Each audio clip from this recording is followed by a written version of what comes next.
الله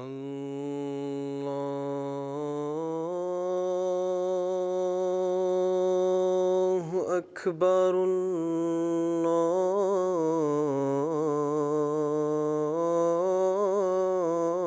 الله أكبر.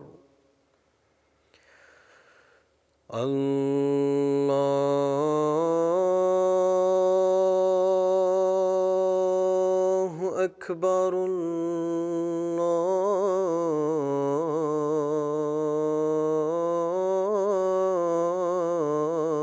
الله أكبر.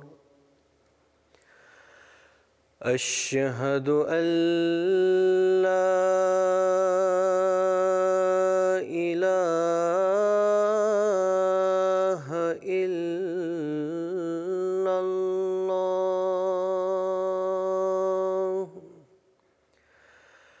أشهد أن لا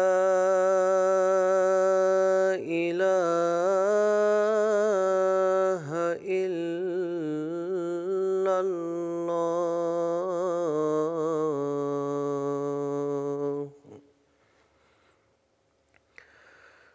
أشهد أن محمدًا رسول الله.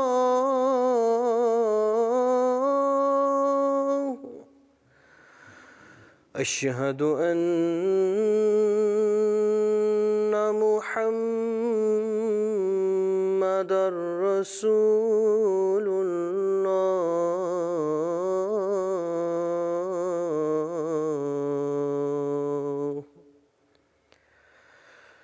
حي على الصلاة.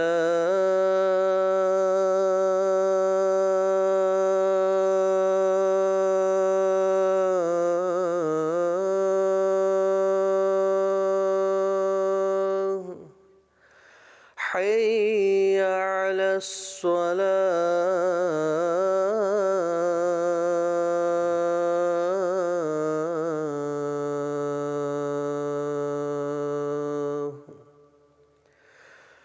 حي على الفلاح.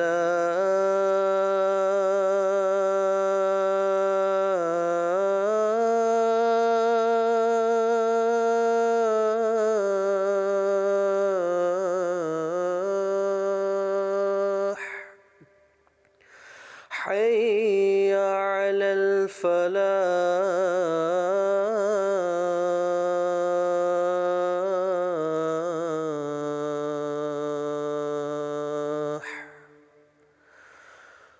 الله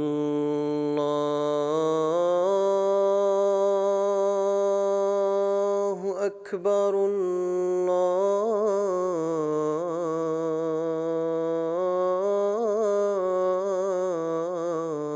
الله أكبر. لا إله إلا الله.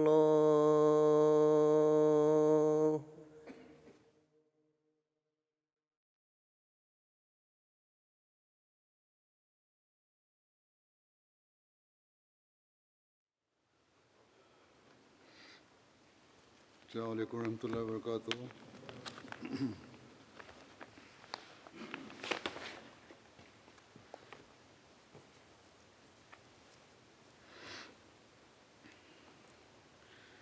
أشهد أن لا إله إلا الله وحده لا شريك له وأشهد أن محمدًا عبده ورسوله. أما بعد فأعوذ بالله من الشيطان الرجيم. بسم الله الرحمن الرحيم. الحمد لله رب العالمين. الرحمن الرحيم. مالك يوم الدين. إياك نعبد وإياك نستعين اهدنا الصراط المستقيم صراط الذين أنعمت عليهم غير المغضوب عليهم ولا الضالين إلا تنصروه فقد نصره الله إذ أخرجه الذين كفروا ثاني اثنين إذ هما في الغار إذ يقول لصاحبه لا تحزن إن الله معنا وأنزل الله سكينته عليه وأيده بجنود لم تروها وجعل كلمة الذين كفروا السفلى وكلمة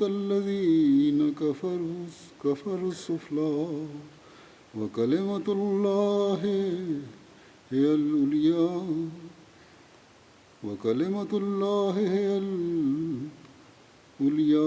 والله عزيز حكيم. گزشتہ خطبے میں حضرت ابوبکر کے غار ثور کے واقعے کا ذکر چل رہا تھا. اس واقعہ کے حوالے سے جو غار ثور میں دشمن کے پہنچ جانے کا ہے، یہ آیت جو ہے قرآن کریم میں، اس میں اللہ تعالیٰ فرماتا ہے، اس کا ترجمہ یہ ہے کہ اگر تم اس رسول کی مدد نہ بھی کرو تو اللہ پہلے بھی اس کی مدد کر چکا ہے، جب اسے ان لوگوں نے جنہوں نے کفر کیا وطن سے نکال دیا تھا، اس حال میں کہ وہ دو میں سے ایک تھا، جب وہ دونوں غار میں تھے اور وہ اپنے ساتھی سے کہہ رہا تھا کہ غم نہ کر، یقیناً اللہ ہمارے ساتھ ہے. پس اللہ نے اس پر اپنی سکینت نازل کی اور اس کی ایسے لشکروں سے مدد کی جن کو تم نے کبھی نہیں دیکھا، اور اس نے ان لوگوں کی بات نیچے کر دکھائی جنہوں نے کفر کیا تھا، اور بات اللہ ہی کی غالب ہوتی ہے، اور اللہ کامل غلبے والا اور بہت حکمت والا ہے.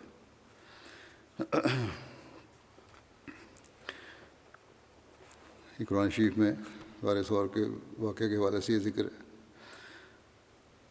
کفار مکہ غار کے دہانے پر کھڑے باتیں کر رہے تھے کہ حضرت ابوبکر انہیں سن کر گھبرا گئے کہ اگر نبی اکرم صلی اللہ علیہ وسلم کو یہاں پکڑ لیا گیا تو کیا بنے گا. سارا اسلام تو گویا اسی ذات سے بابرکات کا وجود تھا.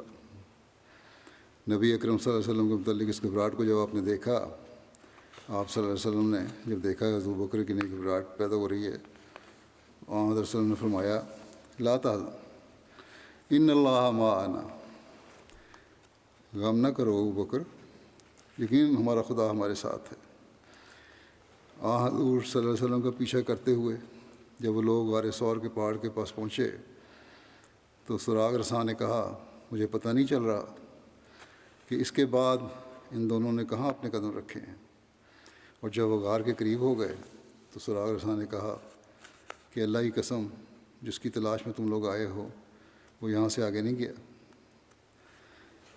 غار کے دہانے پر اس سراغ رساں نے جب یہ ساری بات کی اور کسی نے چاہا بھی کہ غار کے اندر جھانک کر دیکھا جائے تو امیہ بن خلف نے تلخ اور بے پرواہی کے انداز میں کہا کہ یہ جالا اور درخت تو میں محمد کی پیدائش سے پہلے یہاں دیکھ رہا ہوں صلی اللہ علیہ وسلم. تم لوگوں کا دماغ چل گیا، وہ یہاں کہاں ہو سکتا ہے، اور یہاں سے چلو کسی اور جگہ اس کی تلاش کریں. اور یہ کہتے ہوئے سب لوگ وہاں سے واپس چلے آئے. مرزا بشیر احمد صاحب نے سید خاتم النبیین میں قریش مکہ کے اعلان اور نبی کریم صلی اللہ علیہ وسلم کو پیچھا کرنے کے بارے میں جو ذکر فرمایا وہ اس طرح ہے کہ انہوں نے عام اعلان کیا کہ جو کوئی بھی محمد صلی اللہ علیہ وسلم کو زندہ یا مردہ پکڑ کر لائے گا اس کو 100 اونٹ انعام دیے جائیں گے۔ چنانچہ کئی لوگ انعام کی تمام میں مکے کے چاروں طرف ادھر ادھر نکل گئے۔ خود رؤسائے قریش بھی سراغ لیتے لیتے آپ کے پیچھے نکلے اور عین غار ثور کے منہ پر جا پہنچے۔ یہاں پہنچ کر ان کو سراغ رسان نے کہا کہ بس سراغ اس سے آگے نہیں چلتا، اس لیے یا تو محمد یہیں کہیں پاس ہی چھپا ہوا ہے صلی اللہ علیہ وسلم، یا پھر آسمان پر اڑ گیا۔ کسی نے کہا کوئی شخص ذرا اس غار کے اندر جا کر دیکھ بھی آئے، مگر ایک اور شخص بولا کہ واہ، یہ بھی کوئی عقل کی بات ہے، بھلا کوئی شخص اس غار میں جا کر چھپ سکتا ہے؟ یہ ایک نہایت تاریک و تار اور خطرناک جگہ ہے، اور ہم ہمیشہ سے اسے اسی طرح دیکھتے آئے ہیں۔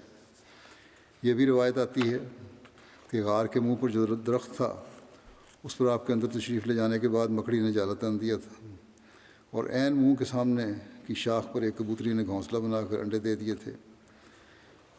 مرزا بشیر احمد صاحب کے خیال میں یہ روایت تو کمزور ہے، لیکن اگر ایسا ہوا بھی ہو تو ہرگز تعجب کی بات نہیں۔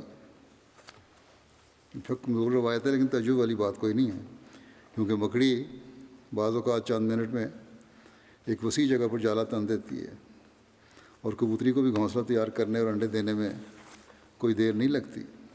اس لیے اگر خدا تعالیٰ نے اپنے رسول کی حفاظت کے لیے ایسا تصرف فرمایا ہو تو ہرگز بعید نہیں ہے، بلکہ اس وقت کے لحاظ سے ایسا ہونا بالکل قرینہ قیاس ہے۔ بہرحال قریش میں سے کوئی شخص آگے نہیں بڑھا اور یہیں سے سب لوگ واپس چلے گئے۔ روایت آتی ہے، آگے لکھتے ہیں کہ روایت آتی ہے قریش اس قدر قریب پہنچ گئے تھے کہ ان کے پاؤں غار کے اندر سے نظر آتے تھے اور ان کی آواز سنائی دیتی تھی۔ اس موقع پر حضرت ابوبکر نے گھبرا کر مگر آہستہ سے حضرت صلی اللہ علیہ وسلم سے عرض کیا کہ یا رسول اللہ، قریش اتنے قریب ہیں کہ ان کے پاؤں نظر آ رہے ہیں، اور اگر وہ ذرا آگے ہو کر جھانکیں تو ہمیں دیکھ سکتے ہیں۔ آپ صلی اللہ علیہ وسلم نے فرمایا لا تحزن ان اللہ معنا، یقین ہرگز کوئی فکر نہ کر، اللہ ہمارے ساتھ ہے۔ پھر فرمایا وما ظنک یا ابا بکر باثنین اللہ وثالثہما، یعنی اے ابو بکر تم ان دو شخصوں کے متعلق کیا گمان کرتے ہو جن کے ساتھ تیسرا خدا ہے۔ ایک اور روایت میں آتا ہے کہ جب قریش غار کے منہ کے پاس پہنچے تو حضرت ابوبکر سخت گھبرا گئے۔ حضرت صلی اللہ علیہ وسلم نے ان کی گھبراہٹ کو دیکھا تو تسلی دی کہ کوئی فکر کی بات نہیں ہے۔ اس پر حضرت ابوبکر نے رقت بھری آواز میں کہا ان قتلت فانا رجل واحد وان قتلت انت ہلکت الامہ، یا رسول اللہ اگر میں مارا جاؤں تو میں تو بس ایک اکیلی جان ہوں، لیکن اگر خدا نخواستہ آپ پر کوئی آ جائے تو پھر تو گویا ساری امت کی امت مٹ گئی۔ اس پر آپ نے خدا تعالیٰ سے الہام پا کر یہ الفاظ فرمائے کہ لا تحزن ان اللہ معنا، یعنی اے ابوبکر ہرگز کوئی فکر نہ کرو کیونکہ خدا ہمارے ساتھ ہے اور ہم دونوں اس کی حفاظت میں ہیں۔ یعنی تم تو میری وجہ سے فکر مند ہو اور تمہیں اپنے جوش اخلاص میں اپنی جان کا کوئی غم نہیں، مگر خدا تعالیٰ اس وقت نہ صرف میرا محافظ ہے بلکہ تمہارا بھی، اور وہ ہم دونوں کو دشمن کے شر سے محفوظ رکھے گا۔ خاتم النبیین کا یہ حوالہ ہے۔ حضرت مسلم موعود اس کی تفصیلات بیان کرتے ہوئے فرماتے ہیں ایک جگہ کہ جب رسول کریم صلی اللہ علیہ وسلم کو اللہ تعالیٰ کی طرف سے ہجرت کا حکم ملا تو آپ صلی اللہ علیہ وسلم حضرت ابوبکر کو اپنے ساتھ لے کر جبل ثور کی طرف تشریف لے گئے، جو مکے سے کوئی 6-7 میل کے فاصلے پر ہے، اور اس پہاڑ کی چوٹی پر ایک غار میں چھپ کر بیٹھ گئے۔ صبح جب کفار نے دیکھا کہ آپ اپنے گھر میں موجود نہیں اور ہر قسم کے پہرے کے باوجود محمد رسول اللہ صلی اللہ علیہ وسلم کامیابی کے ساتھ نکل گئے ہیں، تو وہ فوراً آپ کی تلاش میں نکل کھڑے ہوئے، اور انہوں نے مکے کے چند بہترین کھوجی جو پاؤں کے نشانات پہچاننے میں بڑی بھاری دسترس رکھتے تھے اپنے ساتھ لیے، جو انہیں جبل ثور تک لے آئے، اور انہوں نے کہا کہ بس محمد رسول اللہ صلی اللہ علیہ وسلم اگر ہیں تو یہی ہیں، اس سے آگے اور کہیں نشان نہیں ملتا۔ اس وقت یہ کیفیت تھی کہ دشمن غار کے عین سر پر کھڑا تھا، اور غار کا منہ تنگ نہیں تھا جس کے اندر جھانکنا مشکل ہو، مگر وہ ایک فراخ منہ کی کھلی غار ہے جس کے اندر جھانک کر بڑی آسانی سے معلوم کیا جا سکتا تھا کہ کوئی شخص اندر بیٹھا ہے یا نہیں۔ مگر ایسی حالت میں بھی محمد رسول اللہ صلی اللہ علیہ وسلم پر کوئی خوف طاری نہیں ہوتا، بلکہ آپ کی قوت قدسیہ کی برکت سے حضرت ابوبکر کا دل بھی مضبوط رہتا ہے، اور وہ موسیٰ کے ساتھیوں کی طرح یہ نہیں کہتے کہ ہم پکڑے گئے، بلکہ انہوں نے اگر کچھ کہا تو یہ کہ یا رسول اللہ، دشمن اتنا قریب پہنچ چکا ہے کہ اگر وہ ذرا سا بھی نظر نیچی کرے تو ہمیں دیکھ سکتا ہے۔ مگر رسول کریم صلی اللہ علیہ وسلم نے فرمایا، اسکت یا ابوبکر اثنان اللہ ثالثہما، ابوبکر خاموش رہو، ہم اس وقت دو نہیں بلکہ ہمارے ساتھ ایک تیسرا خدا بھی ہے، پھر وہ کیوں کر ہمیں دیکھ سکتے ہیں؟ چنانچہ ایسا ہی ہوا، باوجود اس کے دشمن غار کے سر پر پہنچ چکا تھا، پھر بھی اسے یہ توفیق نہ ملی کہ آگے بڑھ کر جھانک سکتا، اور وہیں سے بڑبڑاتے وہی بکتے ہوئے واپس چلا گیا۔ غرض اس واقعہ کا ایک پہلو یہ ہے کہ موسیٰ کے ساتھیوں نے گھبرا کر یہ کہا کہ اے موسیٰ ہم پکڑے گئے، گویا انہوں نے اپنے ساتھ موسیٰ کو بھی لپیٹ لیا اور خیال کیا کہ اب ہم سب فرعون کی گرفت میں آنے والے ہیں۔ مگر محمد رسول اللہ صلی اللہ علیہ وسلم کے توکل نے آپ صلی اللہ علیہ وسلم کے ساتھی پر بھی ایسا اثر ڈالا کہ اس کی زبان سے بھی یہ الفاظ نہ نکلے کہ ہم پکڑے گئے۔ اس نے کہا تو صرف یہ کہ دشمن اتنا قریب آ چکا ہے کہ اگر ہمیں دیکھنا چاہے تو دیکھ سکتا ہے۔ مگر محمد رسول اللہ صلی اللہ علیہ وسلم نے اس وہمہ کو بھی برداشت نہ کیا اور فرمایا کہ ایسا خیال بھی مت کرو، ہم اس وقت دو نہیں بلکہ ہمارے ساتھ ایک اور بھی ہستی ہے اور وہ ہمارا خدا ہے۔ حضرت مسلم موعود ایک اور جگہ فرماتے ہیں، جب مکے کے لوگوں نے رسول کریم صلی اللہ علیہ وسلم پر انتہا درجہ کے مظالم شروع کر دیے اور ان کی وجہ سے دین کی اشاعت میں روک پیدا ہونے لگی، تو اللہ تعالیٰ نے آپ کو حکم دیا کہ مکہ چھوڑ کر چلے جائیں۔ آپ کے ساتھ حضرت ابوبکر بھی مکہ چھوڑنے کے لیے تیار ہو گئے۔ اس سے پہلے کئی دفعہ انہیں جانے کے لیے کہا گیا، مگر آپ رسول کریم صلی اللہ علیہ وسلم کو چھوڑ کر جانے کے لیے تیار نہ ہوئے۔ جب رسول کریم صلی اللہ علیہ وسلم جانے لگے تو حضرت ابوبکر کو بھی آپ نے ساتھ لے لیا۔ جب آپ رات کے وقت روانہ ہوئے تو ایک جگہ جو میں نے حضرت مسلم موعود کہتے ہیں، یہ جگہ جو میں نے بھی دیکھی ہے حج کے دوران، پہاڑ میں معمولی سی غار ہے جس کا منہ 2-3 گز چوڑا ہوگا، اس میں جا کر ٹھہر گئے۔ جب مکے کے لوگوں کو پتہ لگا کہ آپ چلے گئے ہیں تو انہوں نے آپ کا تعاقب کیا۔ عرب میں بڑے بڑے ماہر کھوجی ہوا کرتے تھے، ان کی مدد سے تعاقب کرنے والے عین اس مقام پر پہنچ گئے جہاں رسول کریم صلی اللہ علیہ وسلم اور حضرت ابوبکر بیٹھے تھے۔ خدا کی قدرت کہ غار کے منہ پر کچھ جھاڑیاں اگی ہوئی تھیں جن کی شاخیں آپس میں ملی ہوئی تھیں۔ اگر وہ لوگ شاخوں کو ہٹا کر اندر دیکھتے تو رسول کریم صلی اللہ علیہ وسلم اور حضرت ابوبکر بیٹھے ہوئے نظر آ جاتے۔ جب کھوجی وہاں پہنچے تو انہوں نے کہا کہ یا تو وہ آسمان پر چڑھ گئے ہیں یا یہاں بیٹھے ہیں، اس سے آگے نہیں گئے۔ خیال کرو اس وقت کیسا نازک موقع تھا۔ اس وقت حضرت ابوبکر گھبرائے، مگر اپنی ذات کے لیے نہیں بلکہ رسول کریم صلی اللہ علیہ وسلم کے لیے۔ اس وقت رسول کریم صلی اللہ علیہ وسلم نے فرمایا، لا تحزن ان اللہ معنا، گھبراتے کیوں، خدا تعالیٰ ہمارے ساتھ ہے۔ اگر رسول کریم صلی اللہ علیہ وسلم خدا تعالیٰ کو اپنی ذات میں نہ دیکھتے تو کس طرح ممکن تھا کہ ایسے نازک وقت میں گھبرا نہ جاتے۔ قوی سے قوی دل گردے کا انسان بھی دشمن سے عین سر پر آ جانے سے گھبرا جاتا ہے، مگر رسول کریم صلی اللہ علیہ وسلم کے بالکل قریب بلکہ سر پر آپ کے دشمن کھڑے تھے، اور دشمن بھی وہ جو 13 سال سے آپ کی جان لینے کے درپے تھے، اور جنہیں کھوجی یہ کہہ رہے تھے کہ یا تو وہ آسمان پر چڑھ گیا ہے یا یہاں بیٹھے ہیں، اس جگہ سے آگے نہیں گئے۔ اس وقت رسول کریم صلی اللہ علیہ وسلم فرماتے ہیں، لا تحزن ان اللہ معنا، خدا تعالیٰ ہمارے ساتھ ہے، تمہیں گھبرانے کی کیا ضرورت ہے۔ یہ خدا تعالیٰ کا عرفان ہی تھا جس کی وجہ سے آپ صلی اللہ علیہ وسلم نے یہ کہا۔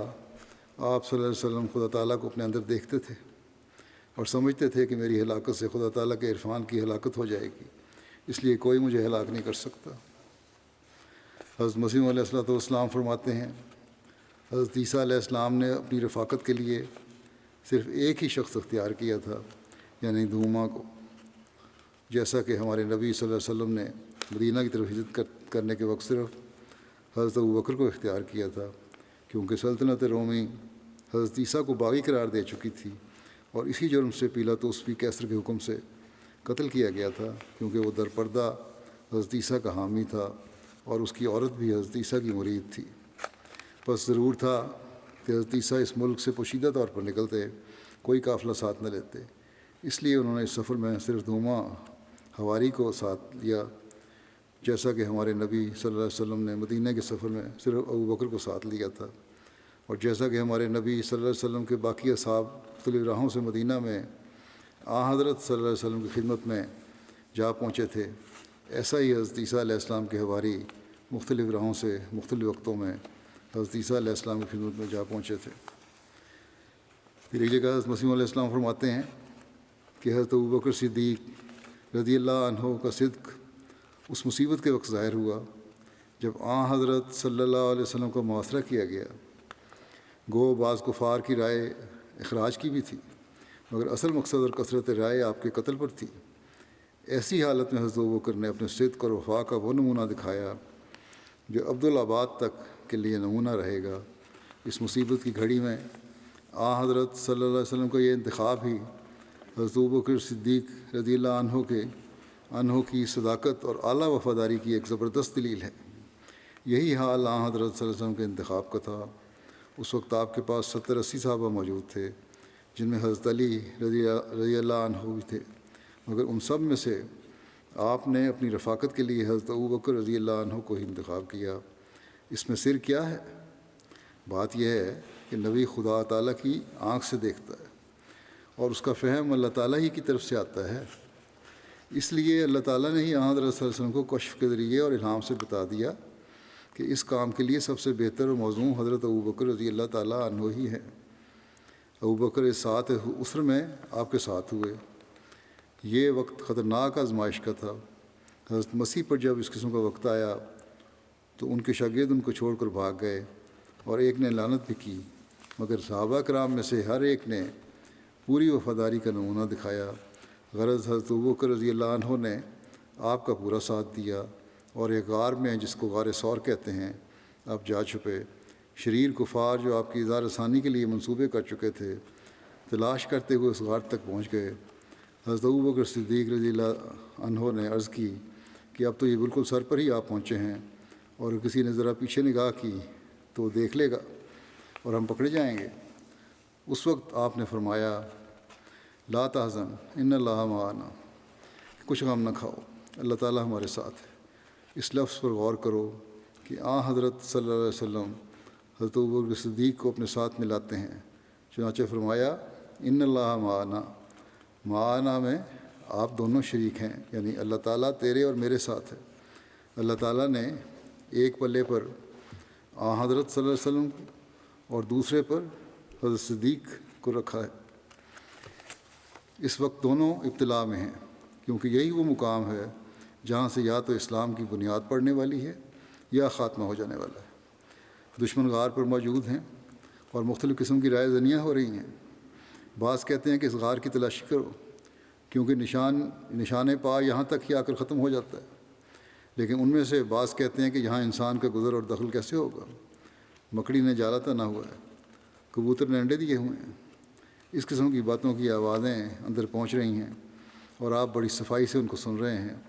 ایسی حالت میں دشمن آئے ہیں کہ وہ خاتمہ کرنا چاہتے ہیں اور دیوانے کی طرح بڑھتے آئے ہیں، لیکن آپ کی کمال شجاعت کو دیکھو کہ دشمن سر پر ہے اور آپ صلی اللہ علیہ وسلم اپنے رفیق صادق صدیق کو فرماتے ہیں، لا تحزن ان اللہ معنا۔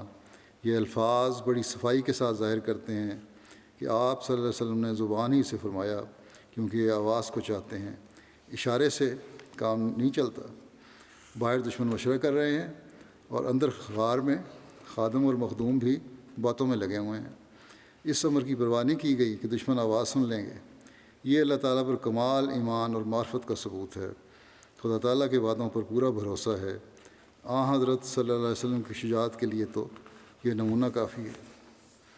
پھر حضرت مسیح علیہ السلام فرماتے ہیں ایک اور مقام پر کہ اللہ جل شانہ نے اپنے نبی معصوم کے محفوظ رکھنے کے لیے یہ خارق عادت دکھلایا کہ باوجود کہ مخالفین اس غار تک پہنچ گئے تھے، جس میں حضرت صلی اللہ علیہ وسلم ماں اپنے رفیق کے مخفی تھے، مگر وہ حضرت صلی اللہ علیہ وسلم کو دیکھ نہ سکے، کیونکہ خدائے تعالیٰ نے ایک کبوتر کا جوڑا بھیج دیا جس نے اسی رات غار کے دروازے پر آشیانہ بنا دیا اور انڈے بھی دے دیے، اور اسی طرح اذن الہی سے عنکبوت نے اس غار پر اپنا گھر بنا دیا، جس سے مخالف لوگ دھوکے میں پڑ کر ناکام واپس چلے گئے۔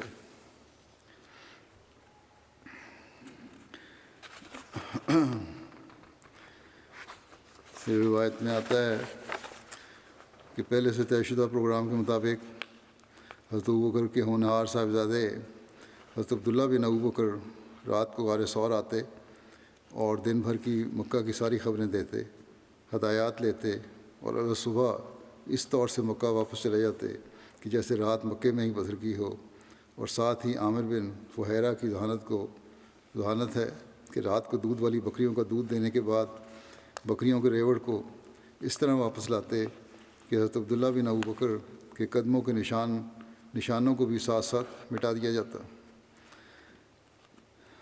بعض سیرت نگاروں نے تو یہ بھی بیان کیا ہے کہ حضرت اسماء روزانہ کھانا لے کر آیا کرتی تھیں، لیکن یہ جو ہے بعید القیاس بات ہے، صحیح رائے ہے بعضوں کی کہ اس خطرے کے عالم میں ایک خاتون کا روزانہ ادھر آنا راز فاش کرنے کے مترادف ہے، اور جب کہ عبداللہ بن ابوبکر روزانہ آ رہے تھے تو پھر حضرت اسماء کے کھانا لانے کی کیا ضرورت ہو سکتی تھی؟ بہرحال اللہ بہتر جانتا ہے۔ لیکن 3 دن اسی طرح گزر گئے۔ مکے والے جب قریبی جگہوں کی تلاش سے فارغ ہو کر ناکام ہو گئے تو انہوں نے باہم مشاورت سے ایک بہت بڑے انعام کا اعلان کرتے ہوئے ارد گرد کی بستیوں میں ڈھنڈورچی بھیج دیے، جو اعلان کر رہے تھے کہ محمد صلی اللہ علیہ وسلم کو زندہ یا مردہ لانے کی صورت میں 100 اونٹ انعام دیا جائے گا۔ اتنے بڑے انعام کے لالچ نے کئی لوگوں کو حضرت صلی اللہ علیہ وسلم کی تلاش کے لیے پھر سے تعداد دم کر دیا۔ دوسری طرف 3 دن مکمل ہونے پر حسب وعدہ عبداللہ بن اریکت اونٹ لے کر آ گیا۔ صحیح بخاری کی ایک روایت میں یہ ذکر ہے کہ عبداللہ بن اریکت سے یہ وعدہ ٹھہرایا گیا تھا کہ وہ 3 دن کے بعد صبح کے وقت اونٹ لے پہنچے گا۔ اس روایت سے یہ تاثر ملتا ہے کہ غار ثور سے مدینہ کی طرف روانگی صبح کے وقت شروع ہوئی تھی، مگر بخاری کی دوسری روایت میں یہ بذات موجود ہے کہ سفر رات کے وقت شروع ہوا تھا۔ حضرت مرزا بشیر احمد صاحب نے عبداللہ بن اریکت کا ذکر کرتے ہوئے یہ لکھا ہے کہ حضرت صلی اللہ علیہ وسلم حضرت ابوبکر نے اسے پہلے سے اپنی اونٹنیاں سپرد کر رکھی تھیں اور سمجھا رکھا تھا کہ 3 رات کے بعد تیسرے دن کی صبح اونٹنیاں لے کر غار ثور میں پہنچ جائے۔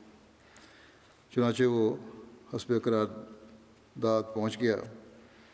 یہ بخاری کی مشہور روایت ہے، مگر مورخین لکھتے ہیں کہ حضرت صلی اللہ علیہ وسلم رات کو روانہ ہوئے تھے، اور خود بخاری کی ہی ایک دوسری روایت میں اس کی تصدیق پائی جاتی ہے، اور قرینہ قیاس بھی یہی ہے کہ آپ صلی اللہ علیہ وسلم رات کو روانہ ہوئے ہوں۔ رسول کریم صلی اللہ علیہ وسلم پیر کی رات کی 1 ربیع الاول کو غار سے نکل کر روانہ ہوئے۔ ابن سعد کے مطابق آپ ربیع الاول کی 4 تاریخ کو پیر کی رات غار سے روانہ ہوئے۔ پہلی تاریخ الخمیس کی روایت ہے۔ صحیح بخاری کے شارح علامہ ابن حجر اسقلانی لکھتے ہیں کہ امام حاکم نے کہا کہ اس بارے میں متواتر آ رہا ہے کہ حضور صلی اللہ علیہ وسلم کو مکے سے نکلنا پیر کے دن تھا اور مدینہ میں داخل ہونا بھی پیر کے دن تھا، سوائے محمد بن موسیٰ خوارزمی کے، جس نے کہا کہ حضرت صلی اللہ علیہ وسلم مکے سے جمعرات کے روز نکلے۔ علامہ ابن حجر ان روایات میں تطبیق کرتے ہوئے لکھتے ہیں کہ رسول کریم صلی اللہ علیہ وسلم مکے سے تو جمعرات کو نکلے تھے، اور غار میں جمعہ، ہفتہ اور اتوار 3 راتیں قیام کرنے کے بعد پیر کی رات کو مدینہ کے لیے روانہ ہوئے۔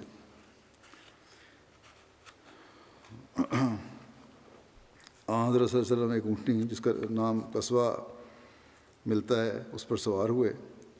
حضرت ابوبکر نے اپنی اونٹنی پر اپنے ساتھ عامر بن فہیرہ کو سوار کیا اور اریکت اپنے اونٹ پر سوار ہوا۔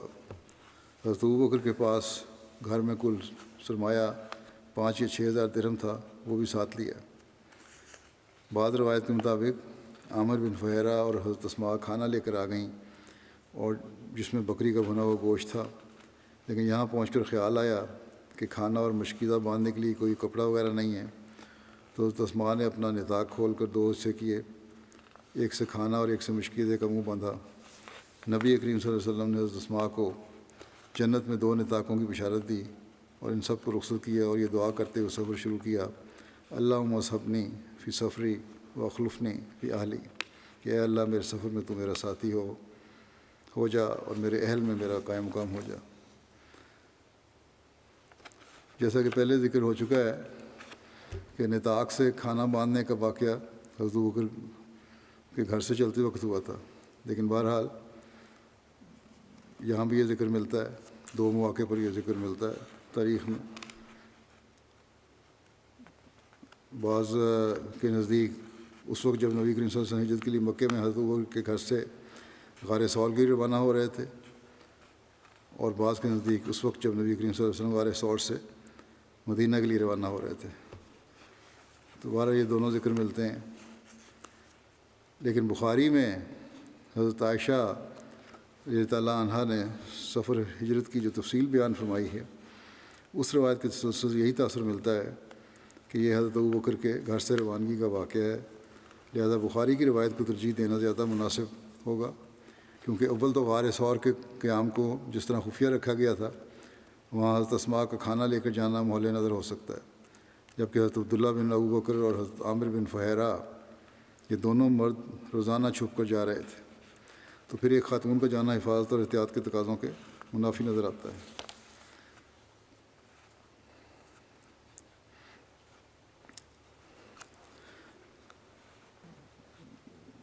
بہرحال گھر میں بھی نطاق سے کھانا باندھنے کے جو واقعہ ہے، اس میں بھی حضرت اسماء کی فدائیت اور والہانہ محبت کی جھلک بھی نمایاں ہوتی ہے، کہ بجائے اس کے کہ اس وقت کھانا باندھنے کے لیے کوئی اور چیز ڈھونڈنے میں وقت ضائع کریں، غار میں تو کہا جا سکتا ہے نا کہ غار میں واقعہ ہوگا کیونکہ وہاں کوئی چیز نہیں تھی، لیکن گھر میں بھی یہ واقعہ ہو سکتا ہے کہ فوری طور پر کوئی چیز نہ ملی ہو اور وقت ضائع ہونے کا خدشہ ہو، تو اپنا کمر بند کھول کر کھانا باندھ کر حضرت ابوبکر اور آن رسول اللہ کو رخصت کیا۔ اس لیے بخاری کی روایت کے مطابق یہ زیادہ درست معلوم ہوتا ہے کہ کھانا باندھنے کا واقعہ تو ابوبکر کے گھر سے رخصت ہونے کا ہوگا، نہ کہ غار ثور سے مدینہ کی طرف سفر کے آغاز کا۔ بہرحال واللہ عالم۔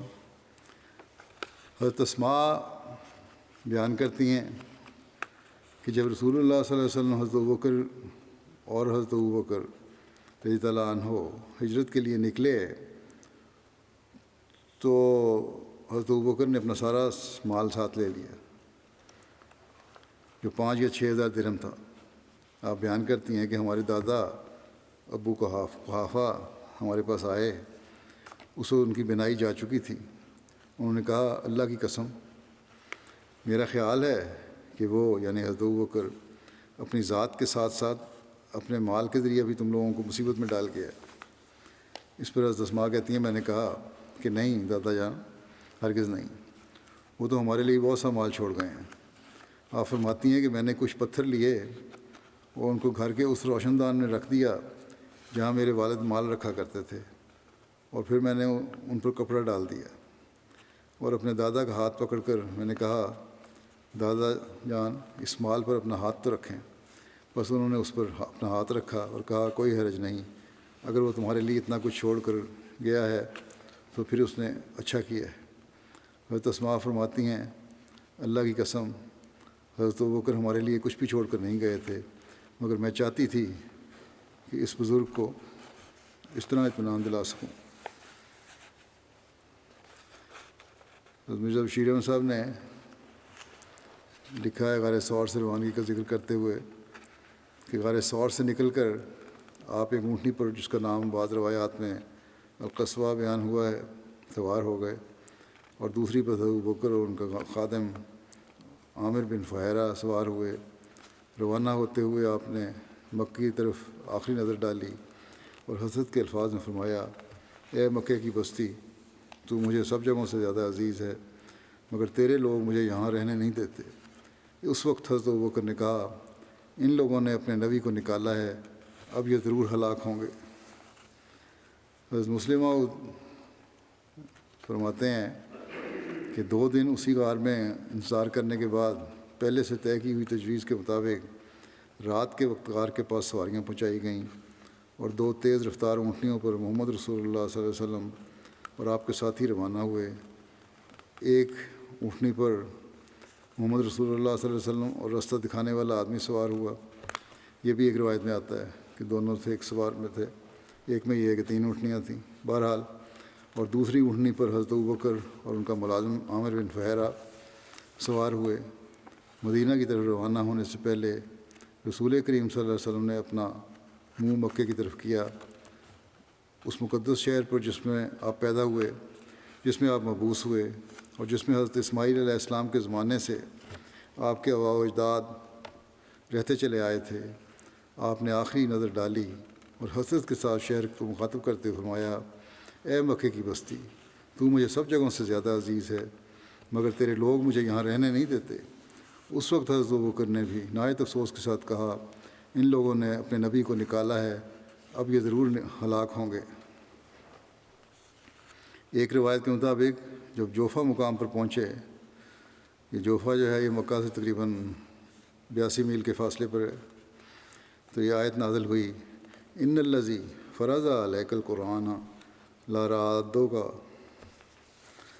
الی معاد، یقیناً وہ جس نے تجھ پر قرآن کو فرض کیا ہے تجھے ضرور ایک واپس آنے کی جگہ کی طرف واپس لے آئے گا۔ ساری رات یہ سفر جاری رہا، یہاں تک کہ جب دوپہر کا وقت ہونے لگا تو ایک چٹان کے سائے میں قافلہ استراحت کے لیے رکا۔ حضرت ابوبکر نے بستر کیا اور نبی اکرم صلی اللہ علیہ وسلم سے آرام فرمانے کی درخواست کی۔ چنانچہ نبی صلی اللہ علیہ وسلم لیٹ گئے، پھر حضرت ابوبکر باہر نکل گئے تا دیکھیں کہ تعاقب کرنے والوں میں سے کوئی آ تو نہیں رہا۔ اتنے میں دور سے بکریوں کا ایک چرواہا بھی سائے کی تلاش میں ادھر آ نکلا۔ حضرت ابوبکر کہتے ہیں کہ میں نے اس سے پوچھا، لڑکے تم کس کے غلام ہو؟ اس نے کہا، قریش کے ایک شخص کا ہوں۔ اس نے اس کا نام لیا اور میں نے اس کو پہچان لیا۔ میں نے کہا، کیا تمہاری بکریوں میں کچھ دودھ ہے؟ اس نے کہا، ہاں۔ میں نے کہا، کیا تم ہمارے لیے کچھ دودھ دو گے؟ اس نے کہا، ہاں۔ چنانچہ میں نے اسے دودھ دوہنے کے لیے کہا۔ اس نے اپنی بکریوں میں سے ایک بکری کی ٹانگ اپنی پنڈلی اور ران کے درمیان پکڑ لی۔ پھر میں نے اس کو کہا کہ پہلے تھن کو اچھی طرح صاف کرو، پھر اپنی نگرانی میں دودھ برتن میں ڈلوایا، اس میں پانی ڈالا تاکہ دودھ کی حدت کچھ کم ہو جائے، اور دودھ حضور صلی اللہ علیہ وسلم کی خدمت میں پیش کیا۔ بعض روایت میں ہے کہ جب حضرت ابوبکر دودھ لے کر حاضر ہوئے تو نبی اکرم صلی اللہ علیہ وسلم ابھی تک سوئے ہوئے تھے۔ حضرت ابوبکر نے مناسب نہ سمجھا کہ آپ کے آرام میں خلل کیا جائے، چنانچہ آپ کے بیدار ہونے کا انتظار کرنے لگے۔ بیدار ہونے پر دودھ پیش کیا اور عرض کیا، یا رسول اللہ پئیں، اور آپ نے اتنا پیا کہ حضرت ابوبکر کہتے ہیں کہ میں خوش ہو گیا۔ پھر میں نے کہا، یا رسول اللہ کوچ کا وقت آ پہنچا ہے؟ آپ نے فرمایا، ہاں۔ یا ایک روایت میں یہ ذکر ہے کہ نبی اکرم صلی اللہ علیہ وسلم نے فرمایا کہ اب سفر دوبارہ شروع کیا جائے۔ عرض کیا گیا، جی ہاں میرے آقا۔ چنانچہ سفر پھر شروع ہوا۔ سراقہ بن مالک کا تعاقب، اس کا واقعہ یہ ہے کہ اریکت جیسے ماہر راستہ شناس کی نگرانی میں ساحلی بستیوں کی جانب سے مدینہ کی طرف یہ سفر شروع کیا گیا تھا، جو کہ مدینہ کے عمومی راستے سے مختلف روٹ تھا۔ مکہ اور اس کے ارد گرد کی بستیوں میں 100 اونٹ انعام کا اعلان عام ہو چکا تھا، اور بہت سے لوگ چاہتے تھے کہ یہ گراں قدر انعام انہیں ملے۔ سراقہ بن مالک بیان کرتے ہیں، بعد میں یہ مسلمان ہو گئے تھے اور اسلام لانے کے بعد انہوں نے خود یہ واقعہ بیان کیا ہے کہ ہمارے پاس کفار قریش کے ایلچی آئے۔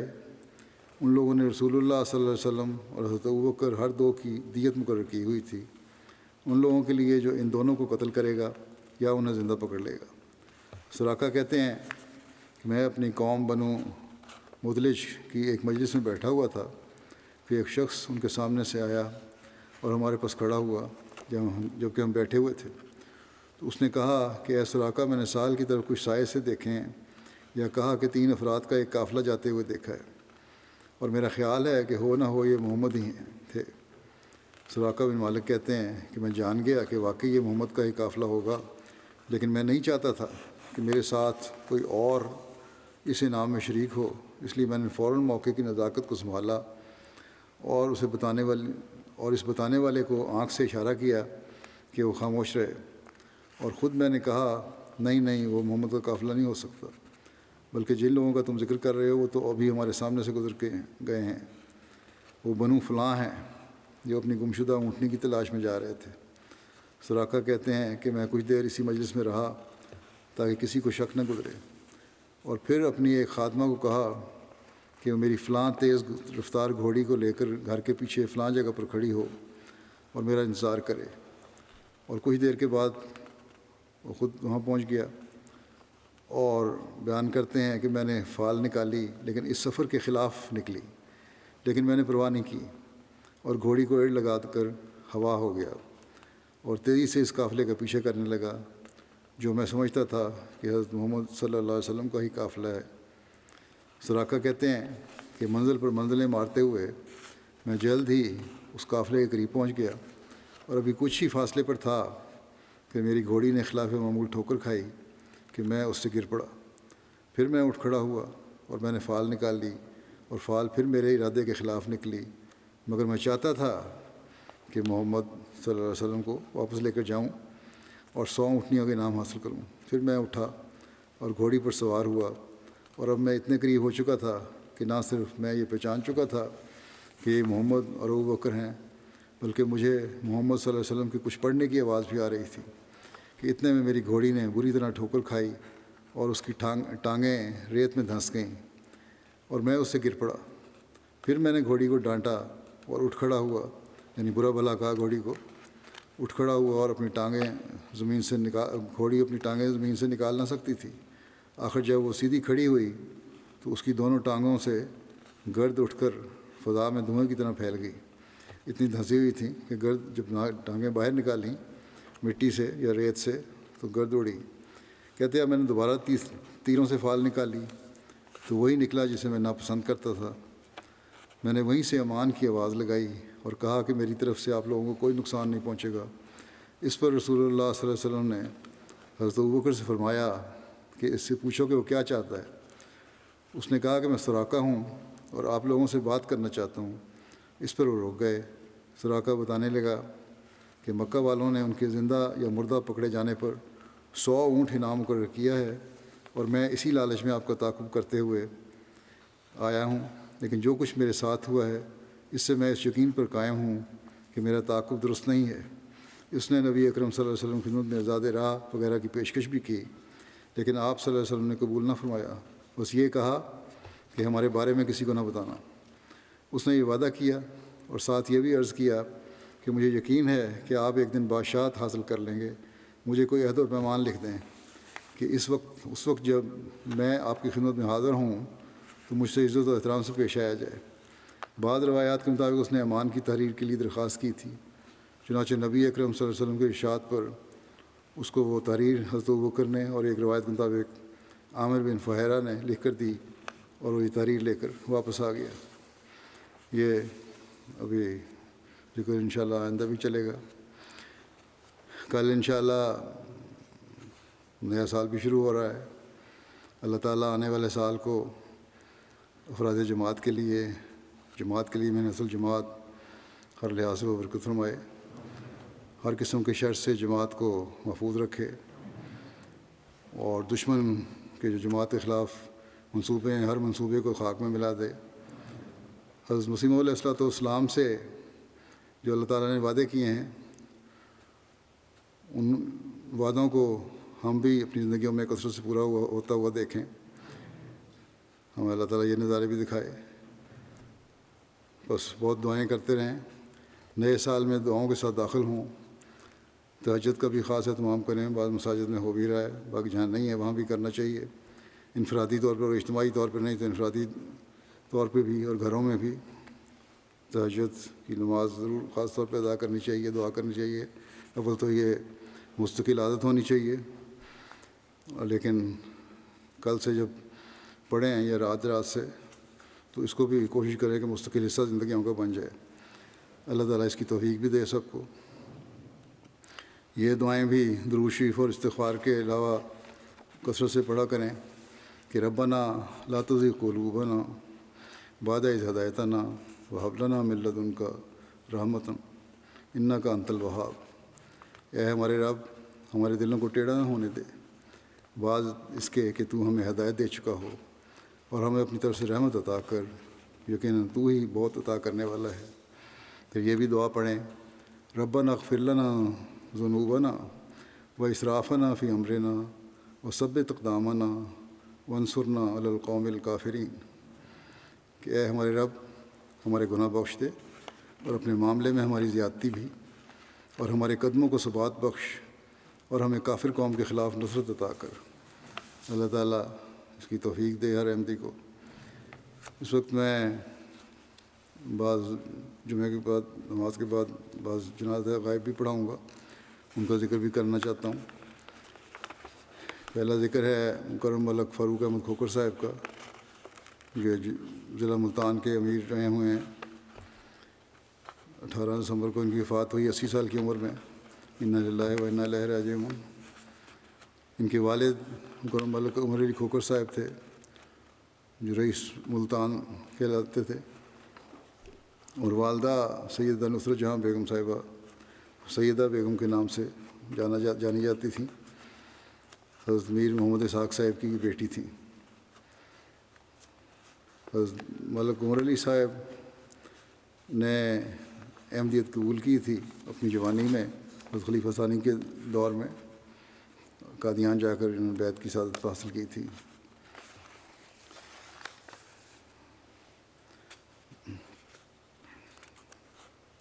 ان کی ملک عمر علی صاحب کی وفات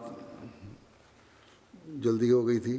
اس وقت ملک فاروق احمد صاحب بھی 22 سال کی عمر کے تھے، تقریباً جوان تھے۔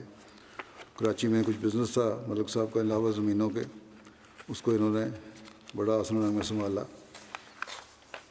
اور اپنی والدہ 2 والدہ تھیں اور ان کی اور بہن بھائیوں کی کا بڑی پرورش کی۔ ملک فاروق کھوکھر صاحب لمبا عرصہ قائد ضلع ملتان، قائد مجلس خدام احمدیہ ضلع ملتان، اور پھر قائد علاقہ ملتان کی حیثیت سے کام کرتے رہے۔ 1980 سے 85 تک بطور امیر ضلع ملتان کی خدمت کی توفیق پائی۔ اس دوران میں آپ امیر شہر ملتان بھی خدمت کی توفیق پاتے رہے۔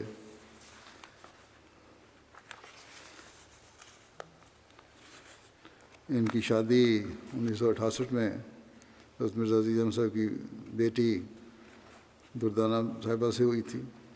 خلیفہ ثالث نے نکاح پڑھایا تھا۔ اللہ تعالیٰ نے آپ کو 1 بیٹے اور 5 بیٹیوں سے نوازا۔ آپ کی اہلیہ بیان کرتی ہیں کہ بہت ہی محبت کرنے والے اور خیال رکھنے والے تھے، چھوٹی چھوٹی باتوں کا خیال رکھتے، باقاعدہ تہجد پڑھتے، اور مجھے بھی روزانہ تہجد کے لیے اٹھاتے تھے۔ جس دن وفات ہوئی ہے اس رات بھی نفل پڑھے اور نماز پڑھی اور پھر سو گئے۔ ہر وقت باوضو رہنے کی کوشش کرتے تھے۔ کہتے ہیں جب ابھی امیر جماعت نہیں تھے، لیکن کسی احمدی کا کوئی مسئلہ ہوتا، کسی وقت بھی کسی کا آ جاتا یا اس کا فون آ جاتا، تو فوری طور پہ کام کے لیے تیار ہوتے۔ جب امیر جماعت بنے تو مجھے یہ حکم تھا، کہتی ہیں کہ ہر وقت کھانے اور چائے کا انتظام تیار رہنا چاہیے، کسی وقت بھی کوئی مہمان آ سکتا ہے۔ کہتے ہیں مجھے نہیں یاد کبھی میرا گھر مہمانوں سے خالی ہو، یا کوئی نہ کوئی مستقل آ کے ٹھہرا ہو۔ بعض مربیان کو بھی گھر میں ٹھہراتے تھے۔ گھر جو تھا وہ دفتری بنا رہتا تھا۔ بہت کھلے دل کے اور دل سے محبت کرنے والے تھے۔ سب غیر احمدی رشتہ دار بلکہ پورا کھوکھر خاندان ان کی بہت عزت اور احترام کرتا تھا، محبت کرتا تھا۔ انہوں نے ہمیشہ ان سے خوب نبھایا۔ اللہ تعالیٰ کے فضل سے قرآن مجید کی تلاوت بہت اچھی تھی۔ کہتی ہیں کہ جب تلاوت کرتی تھی میں تو میری تلاوت کو بغیر قرآن مجید کھولے اصلاح کرتے تھے۔ ان کے بیٹے طلحہ کہتے ہیں کہ اپنی دونوں ماؤں کا بہت خیال رکھا اور کبھی فرق نہیں کیا، اور اپنی تمام بہنوں بھائیوں کی شادیاں بھی خود ہی کروائیں۔ ان کا گھر ہمیشہ ان کے دل کی طرح ہر ایک کے لیے کھلا تھا، خاص طور پر وقفین جماعت کے لیے۔ ایک گھر تھا ان کا خیرہ گلی مری میں، اور یہ کہا کرتے تھے یہ تو میں نے بنایا ہے جماعت کے لیے، کبھی کسی کو انکار نہیں کیا، جو بھی جا کے رہنا چاہتا تھا رہتا تھا وہاں۔ 1984 کے حکومتی آرڈیننس کے بعد کے آزمائشی دور میں خدا کے فضل سے یہ کہتے ہیں کہ اپنی دلیرانہ پرسنالٹی سے ملتان ضلع اور شہر کے تمام ساتھیوں کو ہمیشہ ہمت دلاتے رہے، کبھی کمزور نہیں پڑنے دیا۔ اس خلیفہ رابع کے جو سفر تھا ہجرت کا، اللہ کے فضل سے حضور کے قافلہ میں شامل ہونے کی ان کو توفیق ملی، اور ایک جگہ ایک موقع پر قافلے کو لیڈ بھی کیا، انہوں نے راستہ صحیح گائیڈ کیا۔ لکھتے ہیں ان کے بیٹے کہ ابا کی امارت کے دوران ہمارا گھر سے زیادہ دفتر بنا ہوتا تھا، خوب رونق ہوتی تھی۔ زمینوں کا کام اپنے چھوٹے بھائی کے سپرد کر دیا اور اپنا تمام وقت دین کے لیے وقف کر دیا۔ ہر ایک آیا کرتا تھا بے تکلف طبیعت تھی۔ غیر جماعت رشتہ داروں کی مالی مدد بھی کیا کرتے تھے۔ ان کے کہتے ہیں کہ ان کے جنازے میں ہمارے کچھ رشتہ دار آئے تو روتے ہوئے کہنے لگے آج ہم لاوارث ہو گئے ہیں، کیونکہ ان کی مدد کیا کرتے تھے۔ کہتے ہیں ہمیشہ ہمیں نماز کی تلقین کرتے، خاص طور پر فجر کی نماز کی۔ ان کی چھوٹی بیٹی فائزہ کہتی ہیں کہ ابا کا اللہ پر توکل ہمارے لیے ایک مثال تھی۔ ہر طرح کا زمانہ دیکھا، نوجوانی میں یتیم ہوئے، ہر طرح کے حالات دیکھے، تنگی بھی اور عام بھی، مگر میں نے بچپن سے دیکھا ہے کہ ابا نے اللہ پر توکل کا برملا اظہار کیا اور ہمیشہ کہتے کہ میرے ہر کام اللہ تعالیٰ خود کرتا ہے۔ کہتی ہیں کہ ابا کو خلافت سے بے انتہا محبت تھی اور خلافت کا ذکر کرتے ہوئے رو پڑتے تھے، اور ایک ابتلا بھی ان پر آیا اور اس کو بھی انہوں نے بڑے صبر اور دعاؤں کے ساتھ گزارا۔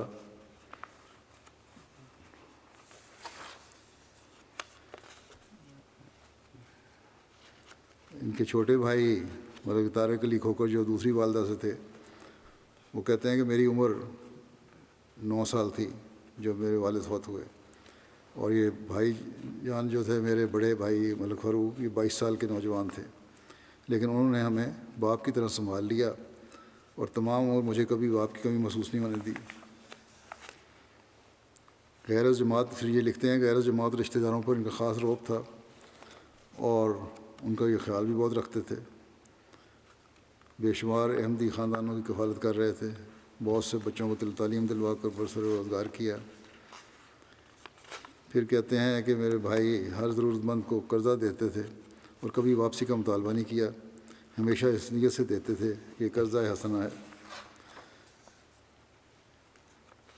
بہت سے نوابائے کہتے ہیں کہ ہمیں احمدیت میں داخل ہونے کے بعد ملک فاروق احمد کھوکر صاحب نے اپنوں کی طرح سنبھال کر ہماری ضروریات کا خیال رکھا۔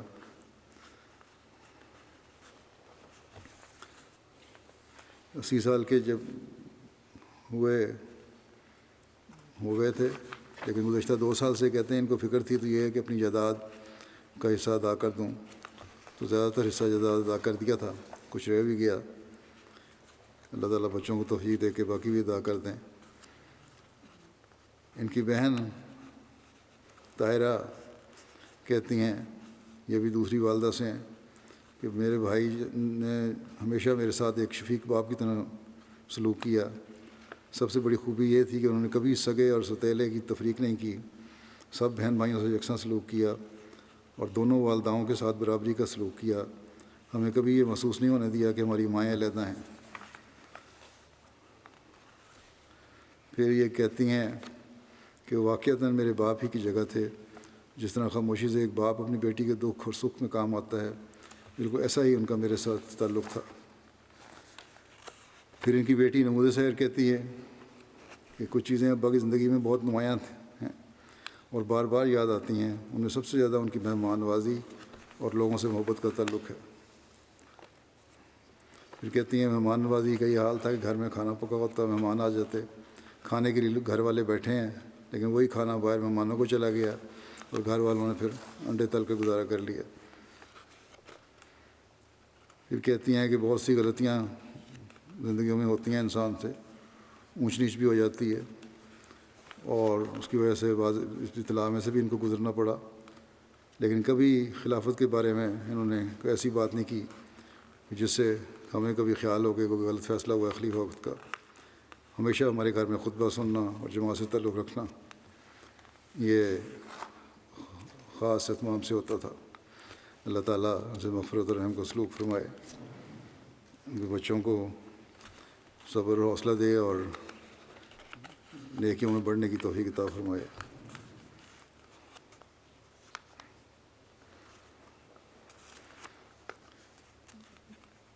اگلا ذکر ہے رحمۃ اللہ صاحب، انڈونیشیا کے ہیں یہ. 66 سال کی عمر میں ان کی وفات ہوئی. انا للہ و انا الیہ راجعون. مشرقی جاوا میں ان کی پیدائش ہوئی. 1980 میں جماعت انڈونیشیا کے سابق رئیس تبلیغ کرم سیوطی عزیز احمد صاحب کے ذریعے بیعت کر کے جماعت میں داخل ہوئے. 1993 میں نظام وصیت میں شامل ہوئے. اپنی وفات تک وہاں کرنگ نٹگا کی جماعت وہاں خدمت کی توفیق ان کو ملتی رہی. پسماندگان میں اہلیہ کے علاوہ 3 بچے اور 6 نواسے شامل ہیں. ان کی اہلیہ نے لکھا کہ مرحوم نے خواب دیکھا تھا جس میں انہوں نے اپنے آپ کو لوگوں کے ہجوم کے درمیان قطاروں میں کھڑے دیکھا. انہوں نے خواب میں کسی سے پوچھا کہ کون سی قطار میں شامل ہو جاؤں. کسی نے ایک قطار کی طرف اشارہ کیا جس میں ایک مقدس ہستی تھی. مرحوم نے اس مقدس آدمی کو نہیں پہچانا. کچھ عرصے کے بعد معلوم ہوا کہ انہوں نے خواب میں جس مقدس ہستی کو دیکھا تھا وہ حضرت مسیح موعود علیہ السلام تھے. اسی وجہ سے مرحوم جماعت کی سچائی کے قائل ہو گئے اور پھر بیعت بھی کر لی. آپ کی بیٹی نے لکھا کہ مرحوم بیعت کے بعد مقامی جماعت کے علاوہ لوکل مجالس انصار اللہ میں خدمت جا لاتے رہے. جماعت کو مخالفین کی طرف سے حملے اور دھمکیاں ملتیں. مرحوم بڑی بہادری سے جماعت کی طرف سے دفاع کرتے تھے. بڑے سخی تھے. جب کوئی مدد مانگنے یا قرض لینے آتا تو ہمیشہ اس کی مدد کرتے. ان کی تیسری بیٹی نے لکھا کہ خلافت سے بے انتہا محبت رکھنے والے تھے اور بڑے اطاعت گزار تھے. عبدالباسط صاحب امیر انڈونیشیا لکھتے ہیں کہ بے پناہ محبت رکھنے والے تھے خلافت اور جماعت سے. کہتے ہیں وہاں ایک مغربی جاوا کے ایک شہر میں ایک جماعت ہے. وہاں چند مرتبہ مخالفین جماعت نے ہماری مسجد پر حملہ کیا اور مقامی حکومت کو جماعت کی سرگرمیوں پر پابندی لگانے کے لیے کہا. اس موقع پر رحمۃ اللہ صاحب نے بڑی بہادری سے مخالفین اور مقامی حکومت کا سامنا کیا اور ان کے اعتراضات کے جواب دیتے رہے. اور مرحوم کی کوششوں کی وجہ سے وہاں اب تک جماعت قائم ہے اور کوئی پابندی نہیں لگی گئی. اللہ تعالیٰ سے مغفرت اور رحم کا سلوک فرمائے. ان کے بچوں کو بھی نیکیاں جاری رکھنے کی توفیق عطا فرمائے.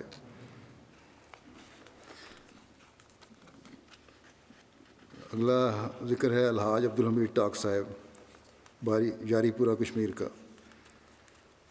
یہ 24 دسمبر کو 94 سال کی عمر میں ان کی وفات ہوئی. انا للہ و انا الیہ راجعون. اللہ تعالیٰ کے فضل سے موسی تھے. محمد اکرم ٹاک صاحب جاری پورہ کے بیٹے تھے جو اس علاقے کے ابتدائی احمدیوں میں سے تھے. مرحوم بہت نیک، نرم مزاج، مل نثار، ہر دل عزیز، سنجیدہ مزاج، خاموش طبع بزرگ تھے. لمبا عرصہ جماعتی خدمات کی توفیق پائی. صوبائی امیر جموں و کشمیر کے علاوہ ضلعی امیر اور ناظم انصار اللہ کے طور پر خدمت کی توفیق پائی. مقامی جماعت میں مقامی عہدوں پر خدمت بجا لاتے رہے. سالہ سال انجمن تحریک جدید بھارت کے آزادی ممبر اور رکن رہے. صوبائی امارت کے دوران 1987 میں وادی کشمیر میں 5 جماعتی اسکولوں کا قیام بھی عمل میں آیا. ان کے وقت میں کئی مساجد اور مشن ہاؤسز کی تعمیر کے لیے آپ نے بہت محنت کی. نوجوانوں کی علمی صلاحیتوں کو اجاگر کرنے اور بڑھانے کے لیے کافی کوششیں کرتے اور اس کام میں ہمیشہ پیش رہتے تھے. یاری پورہ کے علاقے میں ان کی سماجی خدمات کی وجہ سے لوگوں میں آپ کی بڑی عزت تھی. اللہ تعالیٰ مغفرت الرحم کا سلوک فرمائے ان سے کہ اللہ نسلوں کو بھی نیک اور صالح بنائے، خدمت کی توفیق دیتا رہے.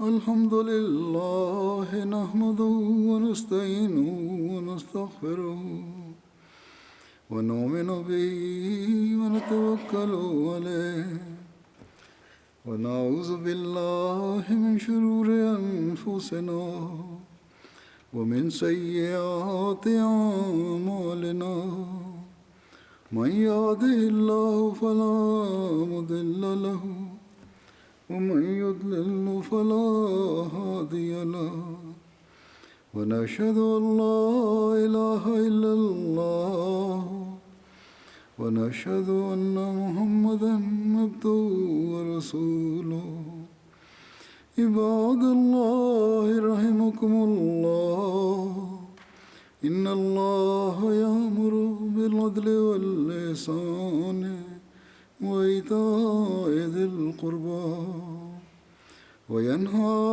عن الفحشاء والمنكر والبغي يعظكم لعلكم تذكرون اذكروا الله يذكركم وادعوه يستجب لكم ولذكر الله أكبر